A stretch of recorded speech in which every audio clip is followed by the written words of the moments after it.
In 1774, Louis XVI of the Bourbon family of kings ascended the throne of France.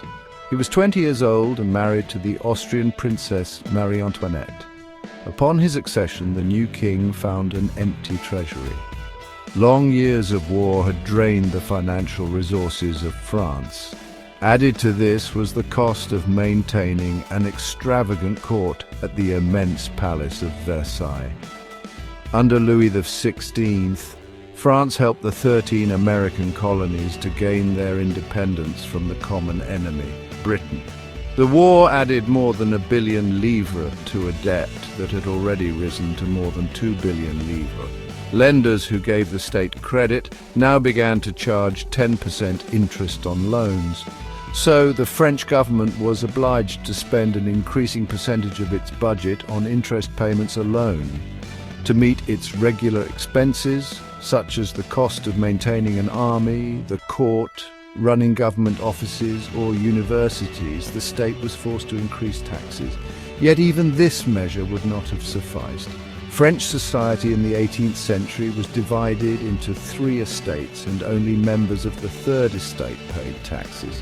The Society of Estates was part of the feudal system that dated back to the Middle Ages.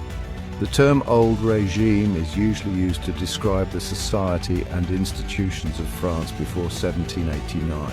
Figure 2 shows how the system of estates in French society was organized. Peasants made up about 90% of the population. However, only a small number of them owned the land they cultivated. About 60% of the land was owned by nobles, the church, and other richer members of the 3rd estate. The members of the first 2 estates, that is, the clergy and the nobility, enjoyed certain privileges by birth. The most important of these was exemption from paying taxes to the state.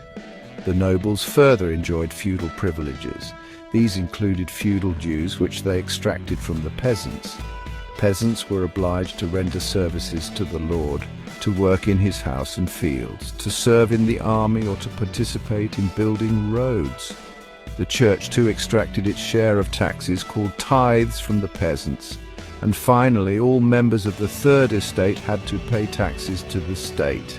These included a direct tax, called tille, and a number of indirect taxes which were levied on articles of everyday consumption like salt or tobacco.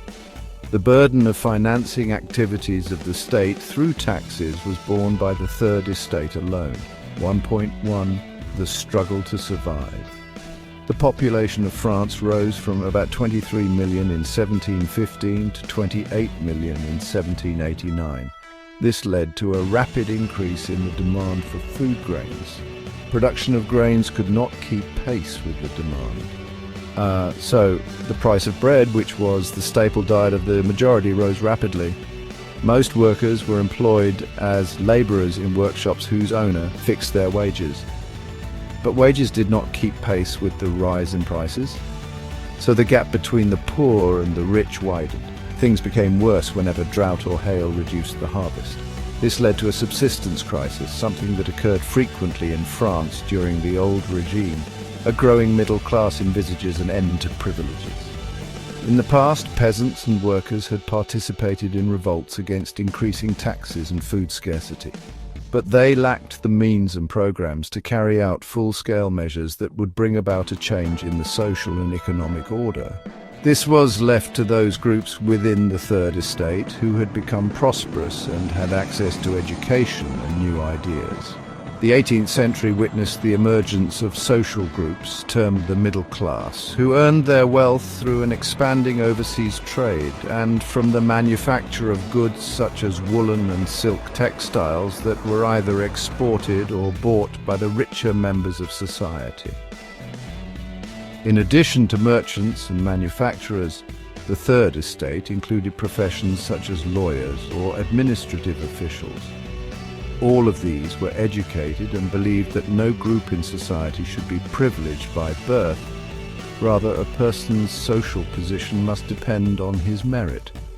These ideas, envisaging a society based on freedom and equal laws and opportunities for all, were put forward by philosophers such as John Locke and Jean-Jacques Rousseau. In his two treatises of government, Locke sought to refute the doctrine of the divine and absolute right of the monarch. Rousseau carried the idea forward, proposing a form of government based on a social contract between people and their representatives. In the spirit of the laws, Montesquieu proposed a division of power within the government between the legislative, the executive, and the judiciary. This model of government was put into force in the USA after the 13 colonies declared their independence from Britain. The American Constitution and its guarantee of individual rights was an important example for political thinkers in France. The ideas of these philosophers were discussed intensively in salons and coffee houses and spread among people through books and newspapers. These were frequently read aloud in groups for the benefit of those who could not read and write. The news that Louis XVI planned to impose further taxes to be able to meet the expenses of the state generated anger and protest against the system of privileges.